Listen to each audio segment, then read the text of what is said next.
Welcome to the 3PGC webinar. The Three Principles Global Community, or 3PGC, is a nonprofit organization that's committed to bringing an understanding of the three principles to people throughout the world. Today we have Anna Debenham with us. Anna arrived in Portland, Oregon in spring of 2016 with absolutely no connections to prison or to the criminal justice system or any clue how to start a nonprofit. All she had was an understanding of the mind. She is now sharing the principles in 3 prisons, has an accepted research proposal with the DOC, and is building her own organization from scratch. She now sees firsthand how everything comes from nothing. Anna, thank you so much for being with us today. I'm going to go ahead and turn it over to you. Thank you very much, Bonnie. It's a pleasure. Yeah, I think this is, as we were just saying, it's been a really kind of crazy week, and so I'm curious. Just before I get started, because I have nothing on my mind at the moment in terms of where to start. If anyone had any questions that could kind of kick us into gear, or anything that's on your mind at the moment that would be interesting to hear about.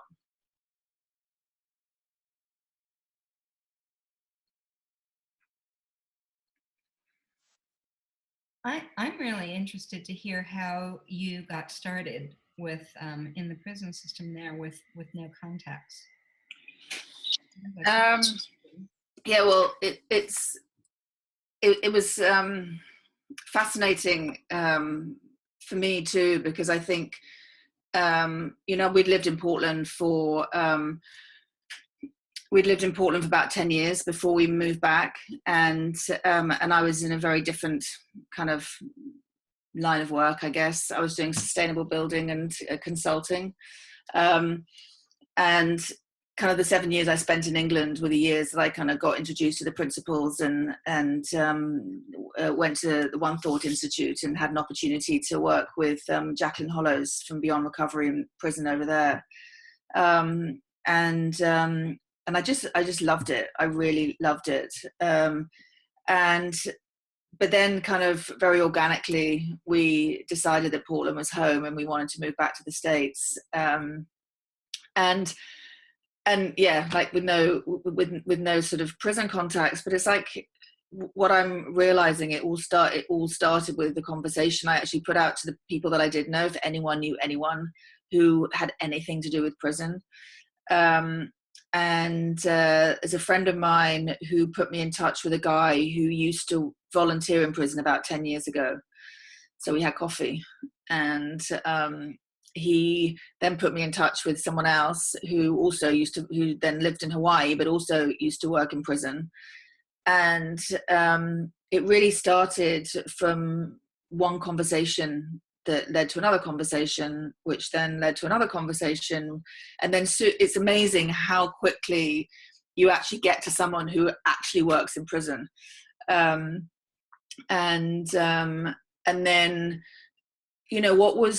what I really appreciated about the people that I talked to in the first prison that I talked to, and it was actually the chaplain. It was actually the chaplain of Columbia River Correctional Institution, and he was amazingly insightful. And I think, having worked in the criminal justice system in different capacity, well, I mean, he's worked in juvenile hall, he's worked with women, he's worked with men, and everything else. He said that what he knows is real change comes from the inside, and not everyone's going to get there through religion, and what I see from what you're offering is that people connect with something that's deeper in themselves that not everyone would see as a spiritual experience, but pointing someone back to themselves and what's deeper inside them, then they're more likely to change than if you're giving them some tool or technique to do. And so he was actually my first advocate to say, well, why don't you, I'll find you some time and we'll start a group and see what happens. And so, I put a flyer up, and there's a prison radio or prison television which I was on. Well, I mean, I wasn't on it, but my flyer kind of came up on it, and they were distributed around the prison. And then I just showed up for my first 10-week program, not knowing how many people were going to come or who was going to be there. And then it really went from there. And so, the first group was small, but then the second week, the people who were in the program brought other people that they knew, because they said this is something that they would get, that they liked from what they heard so far, even in the first session. And then, so getting into the prison was I did it that way, it was actually through religious services. And interestingly enough, when I went to the women's prison and spoke to the people down there, they didn't see it as a religious services program at all, and thought that it should come in a life skills kind of different sort of way. So everyone, sees it differently, and which avenue you're going to, sort of get into. So I then, was running one program.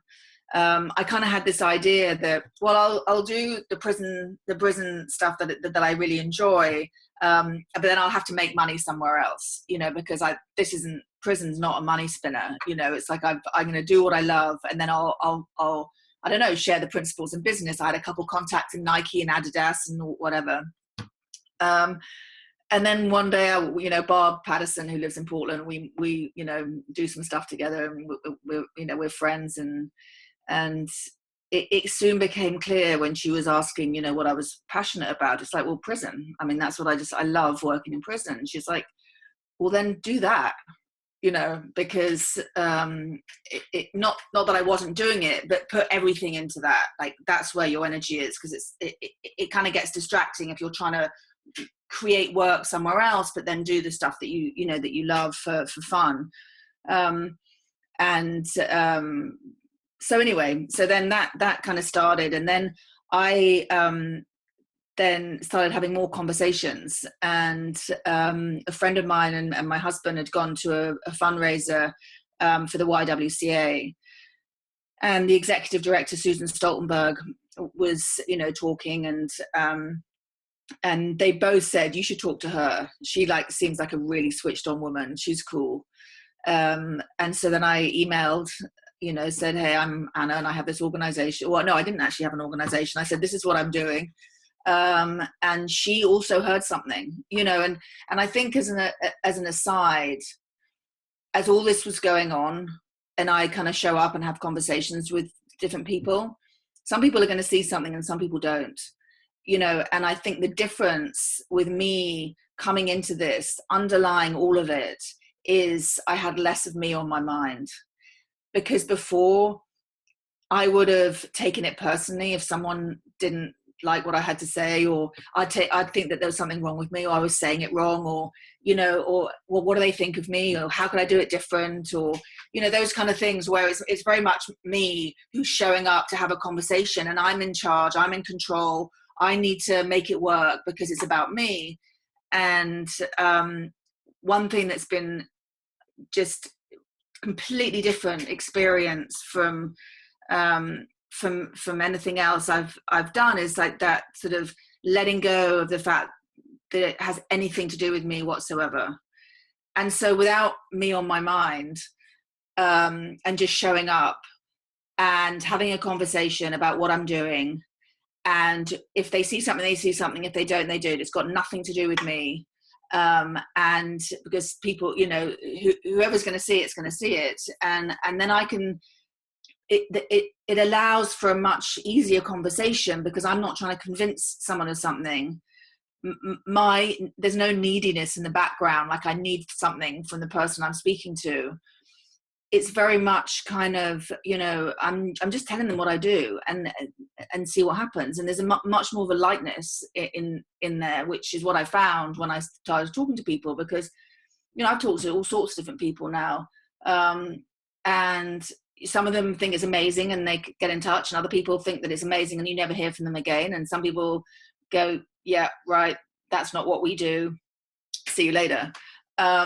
And so, but one of the conversations that went really well was Susan from the YWCA, and she saw too, because you know, with the principles, what we're doing anyway is kind of uncovering something that's already inside of everybody, or what people already. So when you talk to someone who has a sense of what we're talking about is truth, then she's like, okay, I can see how this would be amazingly helpful.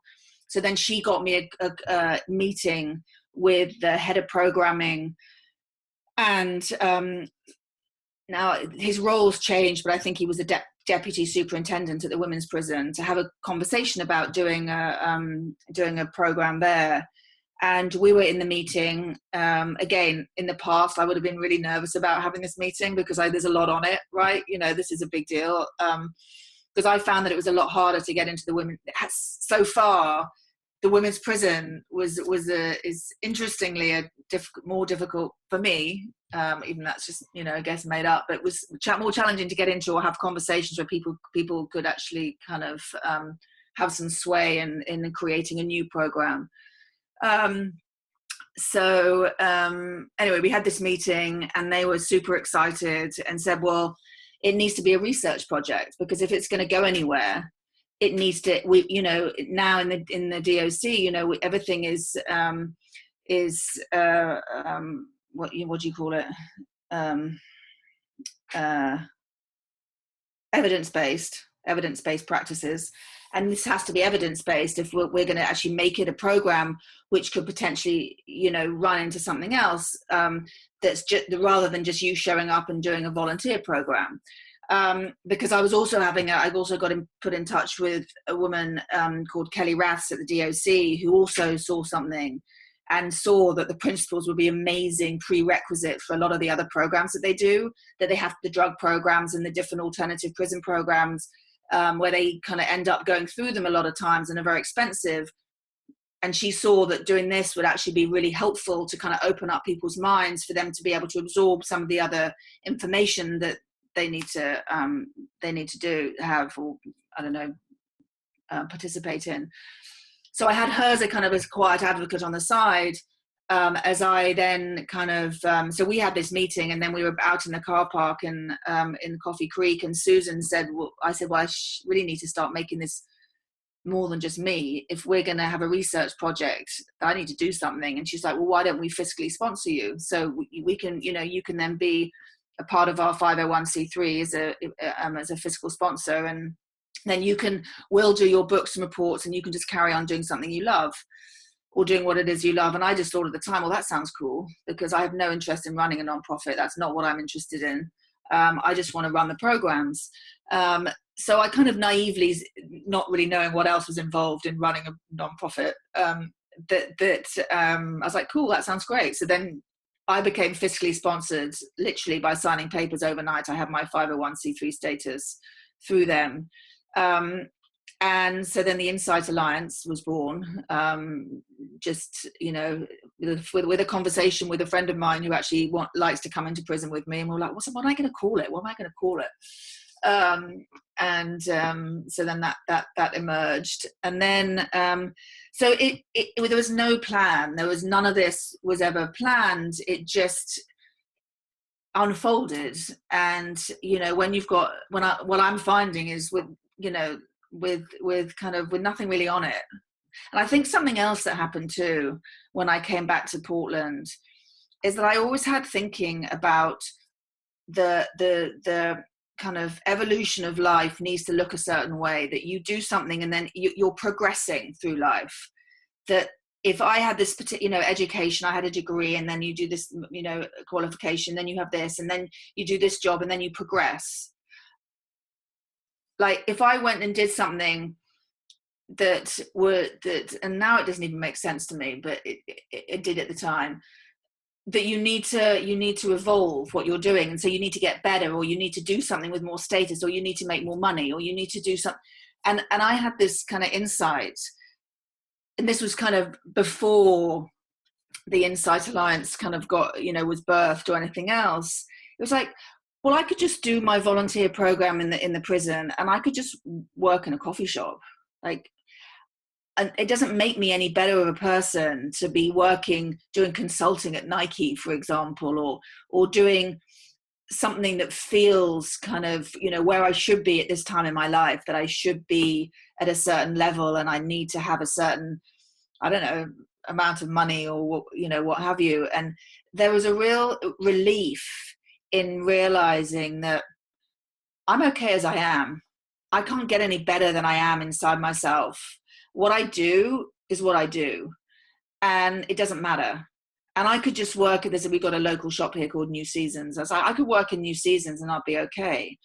And there was a massive relief in realizing that what I did had no reflection of who I am.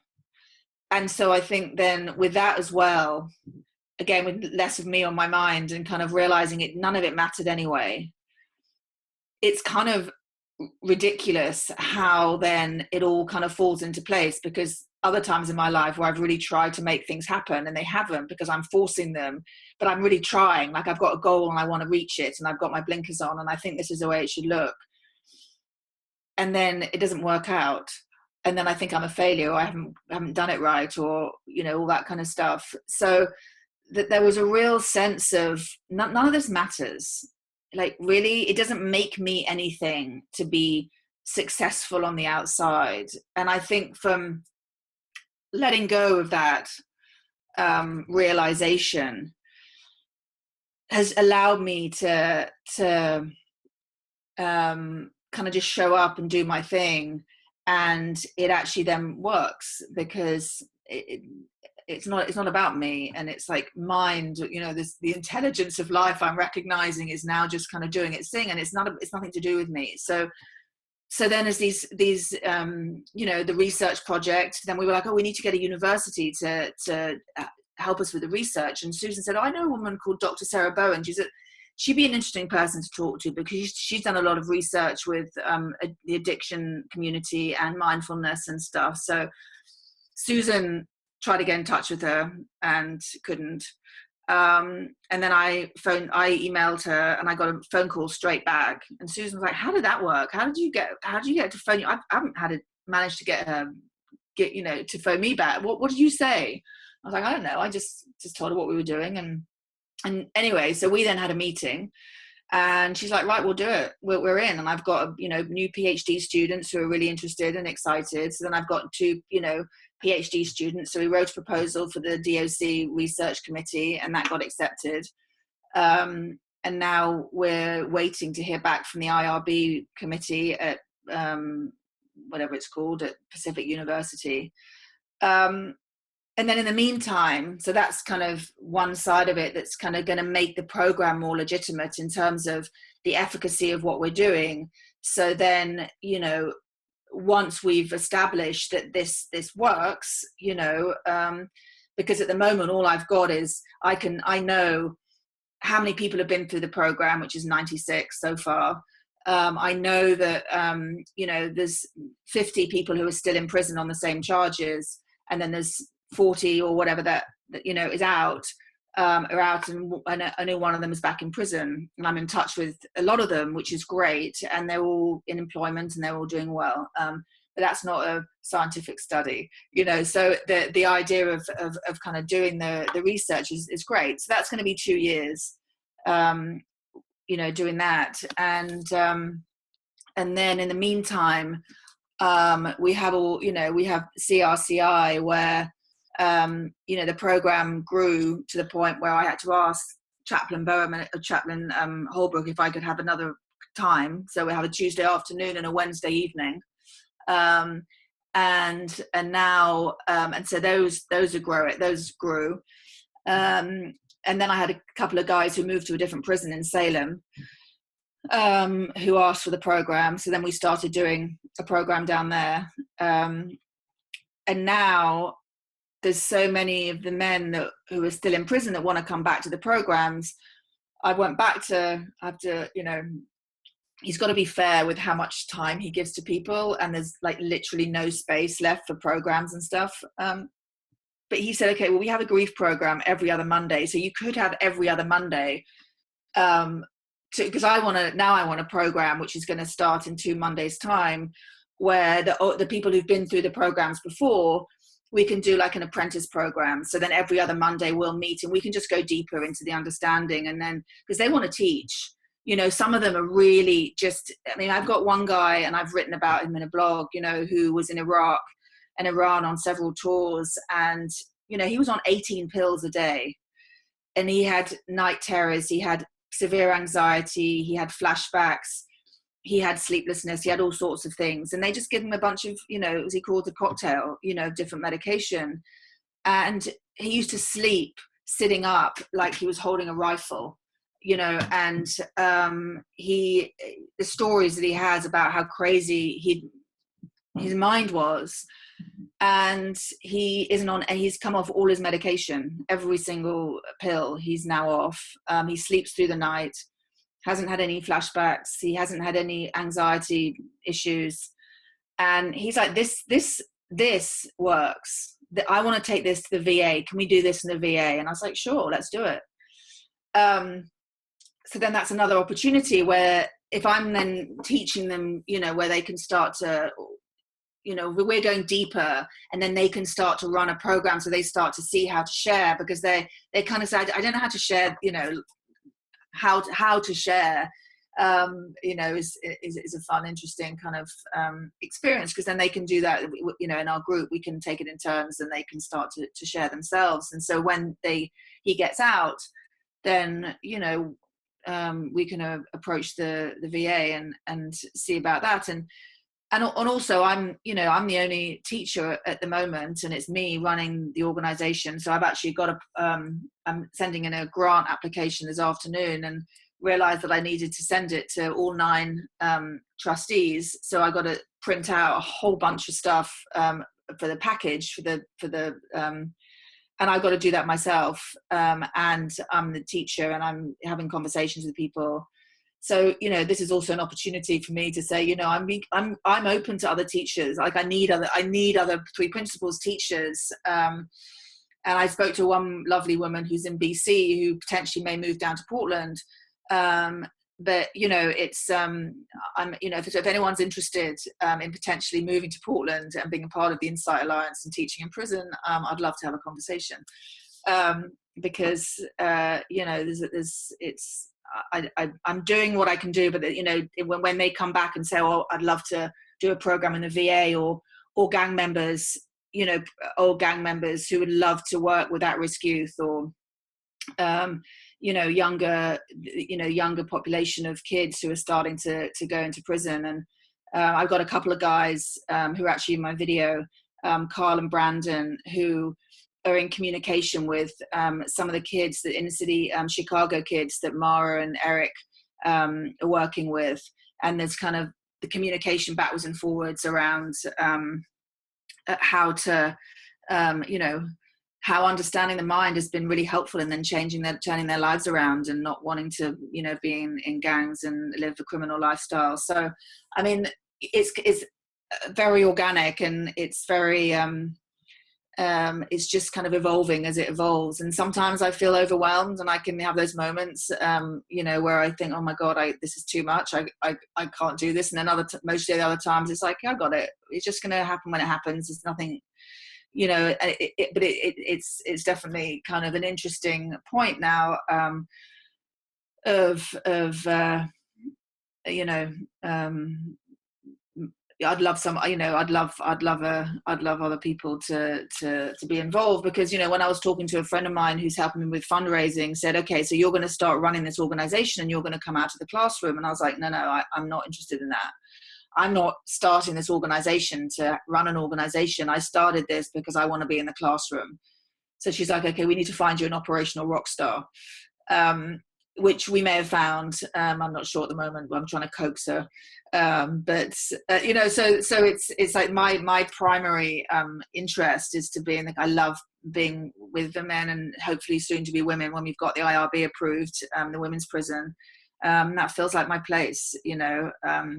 There are moments, especially on spring break, when I'm seeing everyone on Facebook and Instagram going on holidays, And I was saying to my husband yesterday, I was like, maybe, okay, 3 years, once we've got the research done and other people are involved, in 3 years, I think we could probably go on a holiday. Do you think that's reasonable?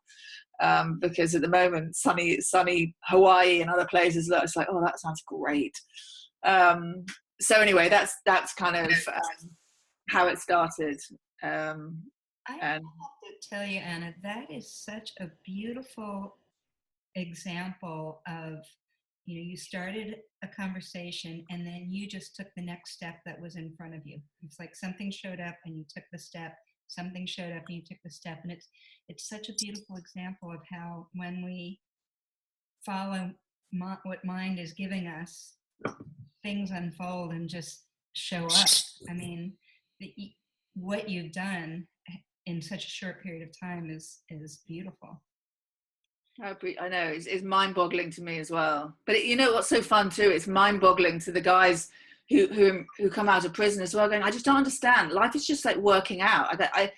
It just everything's happened and this happened and that happened and this is going well and I just got a job and I've got housing and I didn't.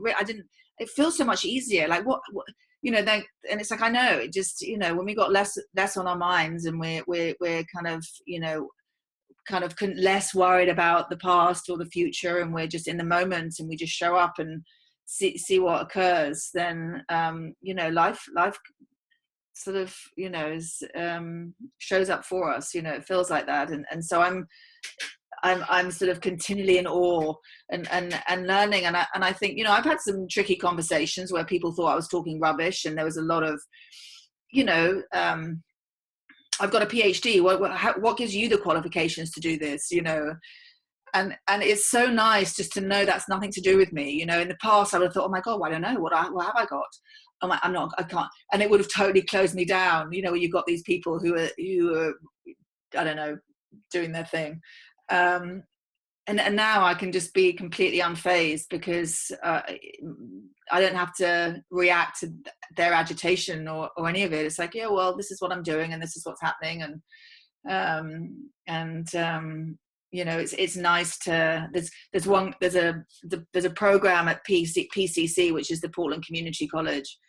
And they actually have an amazing program which supports previously incarcerated people come to college. So they deal with, they help them deal with, if they've previously been to college and they dropped out and they've got, they've got, debts they need to pay, or they don't know what course to do, or all the different elements that you could get overwhelmed at. And I had a conversation with them and they were like, God, this could be this we need as a prerequisite for people coming through, who are getting supported, having been incarcerated, because it's going to really help with overwhelm and stress, because a lot of people who then come out of prison start to go to college and just get overwhelmed because it's just too much to try and manage, especially if they've been in prison for a long time.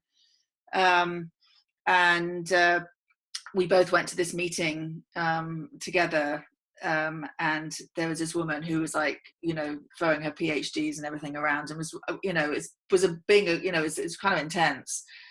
And at the end of the meeting, we kind of met up afterwards. He's like, God, what was that? Like, she was a bully. Like, what was that? And I was like, yeah, whatever. He's like, we just, for what it's worth, you handled it really well. And it's like, yeah, because it's nothing to do with me, and before it would have been so kind of like, oh my God, the insecurity, I think, would have played a part, and it's just not mine, and I think that really has helped so much in navigating.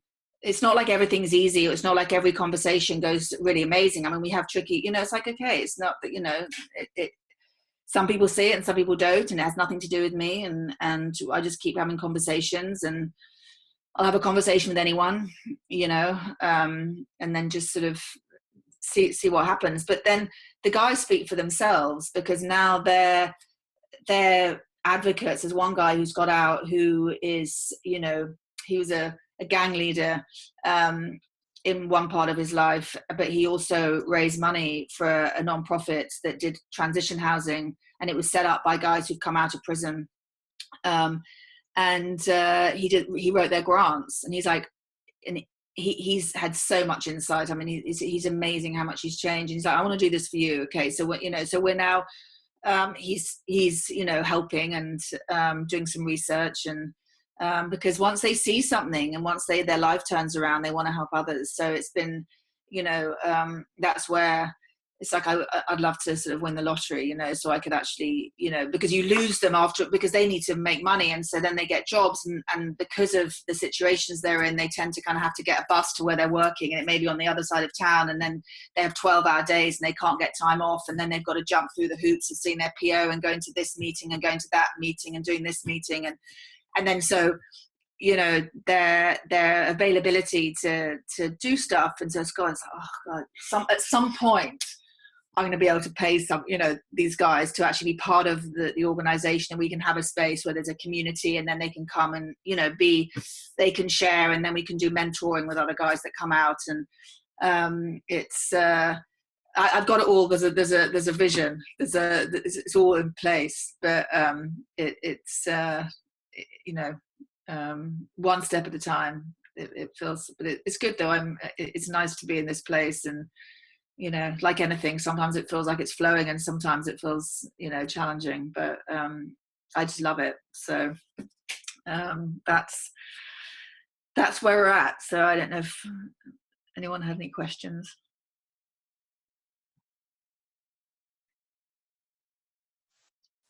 I have a question.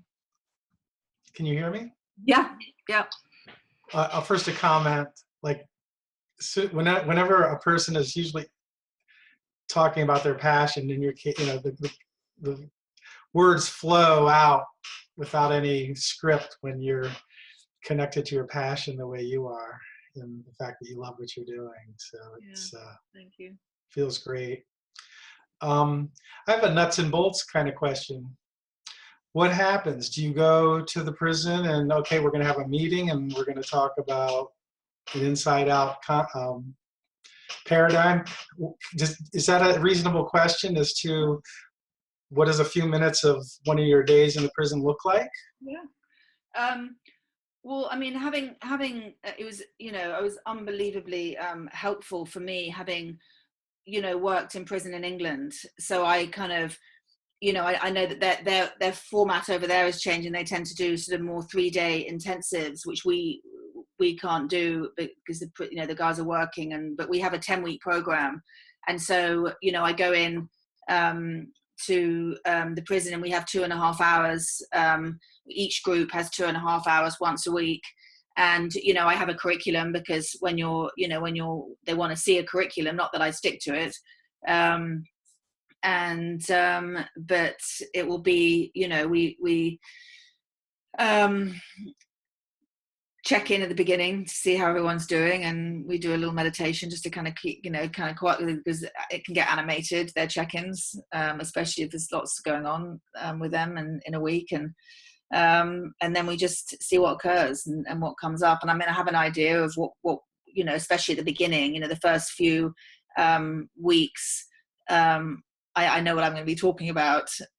However it comes up is however it comes up. But then when they start to get insights for themselves, then they start seeing things, and then their insights will trigger other people, and then there'll be little kind of there were situations where someone will be really getting it, and then there'll be he'd come at this one guy, there's all sorts of different stories, but this is the one that pops into my head, he'd been attacked in the shower like 15 years ago, and he heard through the grapevine that the guy who did it was coming back into this prison, and he was just convinced that he was going to have to beat him up, because that's code, that's what you do. You don't sort of, I can't let it go, like I'm going to beat him up. And of course I'm trying to point him to the fact that the man isn't here yet, and so this is your feelings and your rage and your anger are being created through thought, and he wasn't having any of it. He's like, don't talk rubbish, this is real, this is happening. I hear that he's come back into prison, and I wasn't getting, I was, just whatever came up in the moment occurred to me to say. And then this other guy said, because he was going on and on about it, and I was like, okay, well, I don't, you're going to do what you do. I'm not the moral police here. What you do is up to you. I'm just pointing you to what's creating your experience right now. then another guy said, well, what would happen? What would you do if he came back in a wheelchair? And the guy kind of stopped, his whole face changed and was like, huh, well, I don't know. I guess I'd feel sorry for him. And he went, see, there's always possibility for new thought. And in that moment, he saw that his feelings about him could change in a second. And then it was like, great, and then they teach themselves, because in that moment, me talking about whatever I was saying, it wasn't, he wasn't hearing. And then, they start to see it for themselves, and then they can have a relevant kind of example of something, or, so they it kind of, or there'll be a guy who, because they're all in a big dorm, and they'll, he just got so mad with this guy who just clapped all the time. And he had his headphones on, he was watching a sport, I don't know what it was, but they obviously scored goals a lot because he'd be clapping a lot, and it would really irritate him. He thought this guy was an asshole, and he would just come in ranting and raving about the clapper. And then one week he came back in with he said, I see this now. I see what you mean. I was walking down to the chow hall and I bumped into the clapper, and he said, hey man, sorry, no disrespect. And he had a connection with him, and he was and he said, wow, he was nice to me, And then he's like, and then I didn't mind. Then it's like everything checked, all this thinking fell away, and I don't care if he claps. Why do I care if he claps? He's enjoying himself. I mean, he likes his sport, and it doesn't bug me anymore. It just doesn't bug me anymore. And I thought that it was so intense that he had to stop the clapping. And he can see that I don't even hear it anymore. And I like him clapping. He's just having fun. And then someone else will see something in themselves because, oh yeah, I know the clapper. It's really annoying. And it's like, no, it's nothing to do with him. So as you start progressing through the weeks, situations will come into the room, and then they'll start, then it becomes, it's easy, but they'll start sharing. But we have 2.5 hours, and we start off them talking, me, I don't know, doing what I do and sharing how I share, and then it kind of becomes more, but there's an organic conversation that emerges. Does that answer your question?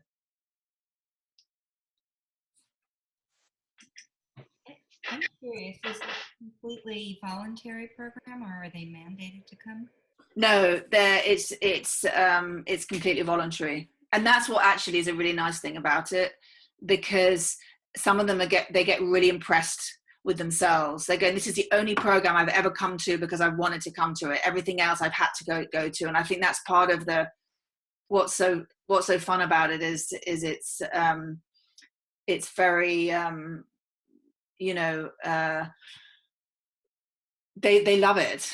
They go, why am I doing those other programs? Why don't we learn this? So what if I learned this 10 years ago, I wouldn't be here. Like, I don't, why isn't this available? Like, it should be available everywhere, and that's like, yeah, well, we're just starting that. That's what we're doing. We're hoping it's gonna, we're doing the research, and it's gonna be bigger, but at the moment this is, and then they bring their friends and other people, and we get, or we also have different people in the group who wouldn't talk to each other, different gang members or different gang leaders, who can hardly be in the same room together, but they know people who say, no, you've got to stay in the room. They'll come, they'll make them stay in the room. And then, a few weeks go by, and then they become best of friends and realize that they're actually more in common. They have more in common than they do that makes them different, or a white supremacist who's in the room with a African American, or a gay guy, and they like each other, and so then they see the similarities, and it can break down thinking when they have thinking about, it's amazing the thinking that they got brought up with, that they believe to be true, and then they see that none of it's true, it's just made up. And then the layers start to fall away, and then they become, they have they think they say it's like a secret weapon within the prison, because then people that they wouldn't necessarily have talked to or had anything to do with, if someone's having an altercation, they can just go, hey man, it's just thought, let it go, or whatever, that's they're walking past, or they can have support for each other when there's different things that happen within the prison, and they start talking about it more. And I've got one guard who wanted to meet me the other day, because she said, I don't know what you're doing. Like, she actually bought Michael Neal's book on Amazon, because she said, the change of the men that I see who've gone through your program is just phenomenal, and I need to learn it, because and they keep telling me that I need to read this book or read that book, and so I just want you to know that I notice, and then the counselors too they start to notice that people are coming off their medication and doing so much better, and so it's just nice to start to get recognized within the the people that are their counselors or support systems and stuff like that. So but it is voluntary. I mean, it would be if we're contracted, if when the research shows the efficacy, then we'll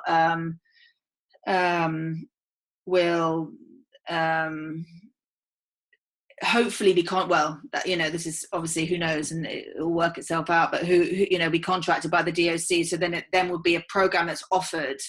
The programs that are mandatory are ones where you'll get, if you go through this recovery program or you do this program, then you'll go on trans leave, you'll get out 3 months early, but then you've got to jump through all these hoops and everything else. But then it's a possibility of, if you go through these programs, but they're interesting programs that they do. But there was a comment that popped up saying, do I use books?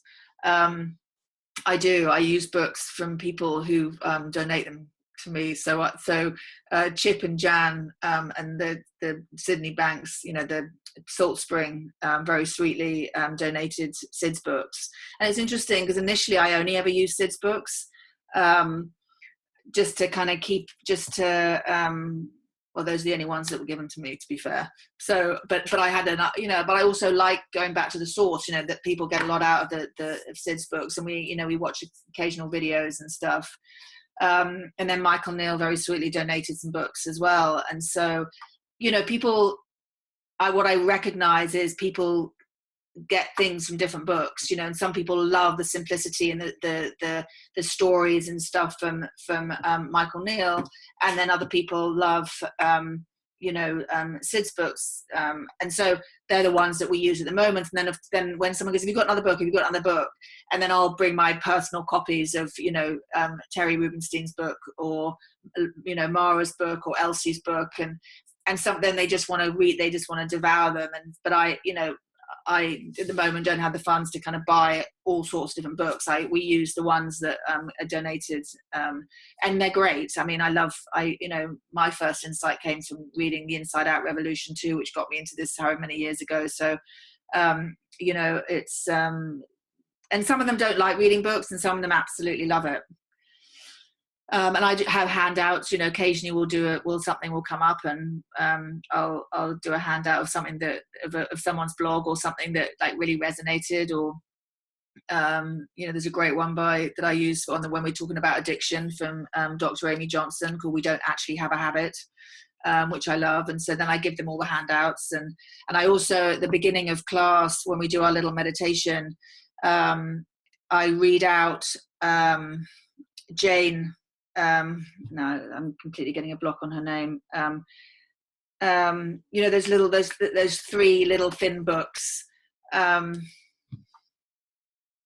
It's ridiculous. I can't remember her surname at the moment. They're like short little meditations, and she's a very old time. She lives on Salt Spring, and she's an old time. Do you know her? Do you know her surname? Jane. It's escaping me. So we read them out, and then I always give them the not Linda, no, it's Jane, but I can't remember her surname. And then I give them handouts and stuff, but that's they're the books. Yeah, that's it really. I kind of see what occurs, that I've got a list, I've got different, even poems sometimes, even things that point to the principles that aren't principles, because it's nice to see it from different angles as well. Like, Rumi's poem, The Guest House, this being human as a guest house, every morning a new arrival, it's like allowing feelings to come and go, it's like seeing it from a different perspective. Like, Sid didn't have monopoly on the truth. Truth is truth, and we can see it in lots of different ways. And so it's because it's inside of you. We're living it. It's not something that we're teaching you, this methodology or this perspective. It's like you're living the principles whether you know it or not. And look, you can see Chunksa, you know, in that quote. You know, we sit at the center of our circle, and yes and no chase each other around the circumference. I mean, that's just mind and thought. Like, that to me is the principles, and that was written in 13th century. It's the same thing. It's the same truth, you know. So it's nice to be able to kind of point them to their own, you know, to truth from all sorts of different places, you know, which seems simple and clear. It's not, I don't want any add-ons or anything. That's a perspective. It's just that this is simple. This is this is truth. So I bring in things just for fun from time to time.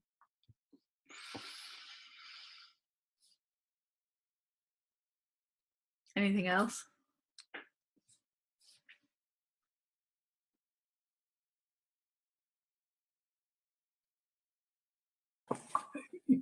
You have some kind of assistant, I guess I read at one point. Is she still with you, and what does she do?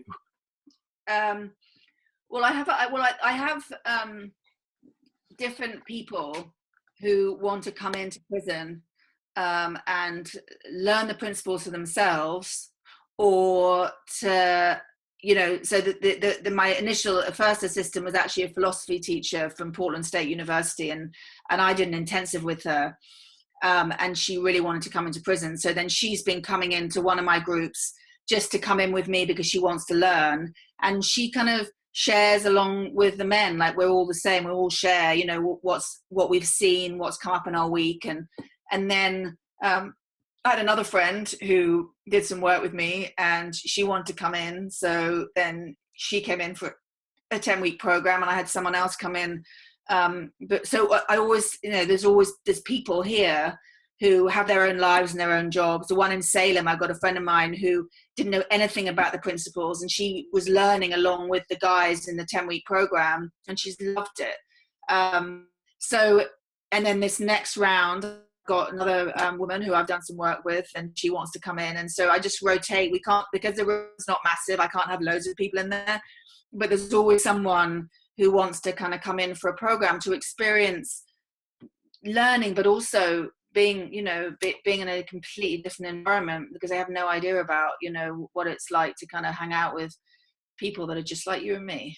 But, you know, we can have a lot of thinking about what they're different, but they're absolutely not. So there's different people on that capacity. A couple of the PhD students who are going to be doing the research, they want to come in and experience the program, especially, you know, they're going to be, you know, doing the research.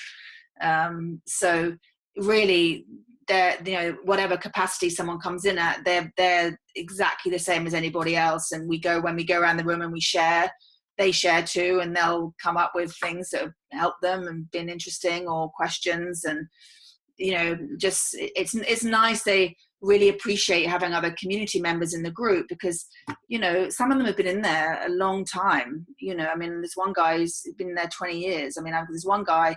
What's nice about the prison I'm working into is that they come there. Well, this one prison, the main one that programs are growing in, is like when they've got between 1 and 4 years left on their sentence.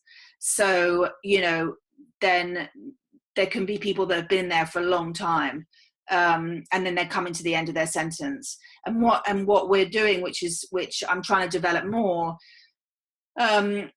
is then I as they transition to the outside, then I see them when they come out. So we have group every other Sunday for an hour and a half in the morning, so people can come and they can sort of, you know, because they can have a lot of different thinking when they get out, especially if they've been in for a long time. But having community members, people come in, it's just being in relationship with people who don't see them as any different from themselves. You know, there's no judgment, there's no, you know, there's no difference. And it can be, they haven't talked to people in the community in a long time. So it's just nice to have that interaction and they get to see that our minds all work the same, and we all get caught up, and we all get overwhelmed, and we all get stressed or angry and all the rest of it. So it's just nice to recognize that connection and that sameness. So I enjoy having, and sometimes, people can't come in because they want a break or they're doing something, and then, then it's just me, and then I'll bring my husband in. I brought Barb in the other day, for one session, and it's great because they can hear from someone else, not just me. Michael Neal's coming up to do a weekend with Barb on the 21st and 22nd of April. And so he asked to come in on the Friday. So we're going to have I don't usually work in prison on Friday, but we're going to do an afternoon. And there's a whole bunch of guys who are excited to have Michael come in. So that'll be fun, so it's just nice to have other people come in and to see that we're all the same. So that's what they do.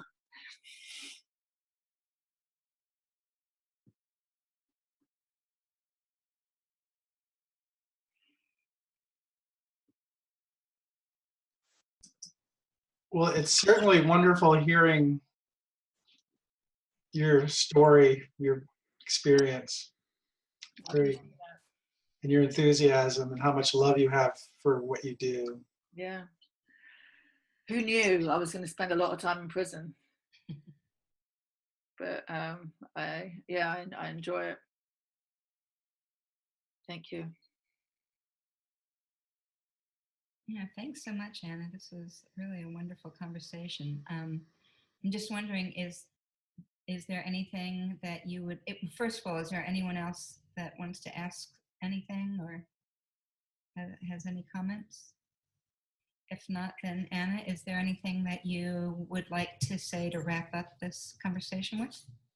I think, maybe just reiterating that if anyone's interested in, teaching in prison, I mean, or even at least having a conversation about it, because when I kind of made the assumption, I was talking to Jean Catherine the other day, or I think it was Nia, I can't remember, but I was saying, well, no one's going to move to Portland to teach, because this is a very newish community here. Like there's not a feed of people that are going through programs down the road who want to then have the experience of coming through prison like we did, and she reminded me that it was never a good thing to assume, and then I spoke to Kay Taylor, who was like, well, God, if I wasn't involved in something here, I'd definitely come over to Portland and help teach. I was like, okay, well then I'll just scrap that one off. And so who knows what may happen, so I'm open to having conversations with people that would be interested to come and teach, because or to be part of a non-profit to run, help, even to do even to apprentice, or even to kind of get because we're starting a non-profit and I'm doing the work, and so I could use help, and there's people emerging from here. But in terms of kind of this community, it's like there's people that actually share the principles, and so it's always interesting to I don't know, ask the community that's here if anyone's interested. And Portland's a great city, Pacific Northwest. What qualifies someone as a teacher? That I don't know. When I'm thinking about someone who has their own deep grounding in this understanding, and and it's tricky because, as Sid always said, you don't need training, you just talk from your own experience. And I think what was so amazing about the opportunity I had in England was like I could be an assistant to Jacqueline in programs where I started to see how you teach, how over 10 weeks do you share the principles? What does it look like? Now,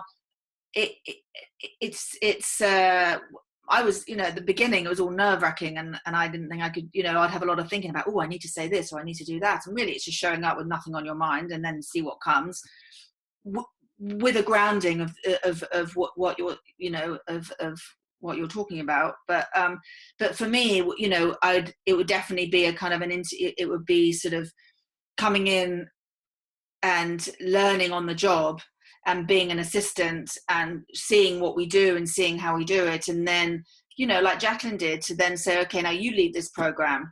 you know, I'll be in the room, but this you do that. And then just to start to see, so it's not kind of thinking that I would, you know, I want people who are going to be part of the Insight Alliance, I want to be able to kind of have a deep grounding, and then even know when they're on and off their grounding, so they know when they're talking from here or they're talking from here, you know. So I guess it's one of those things where we'll just see what happens and learn as we go.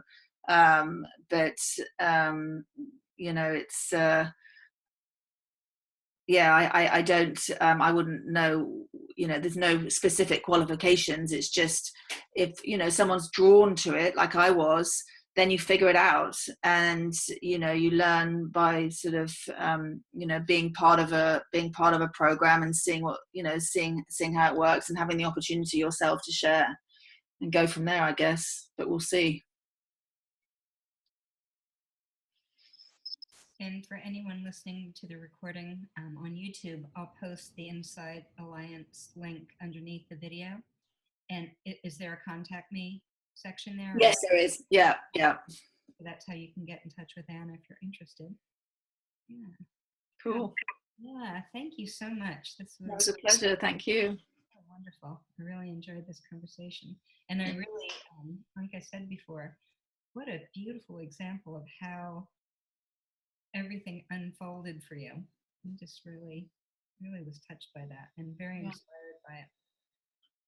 Thank you. Appreciate it.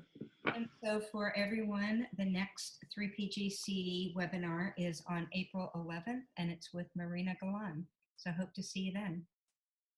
Cool. Thank you. Thank you. Thanks, everybody. Thank you. Thank you.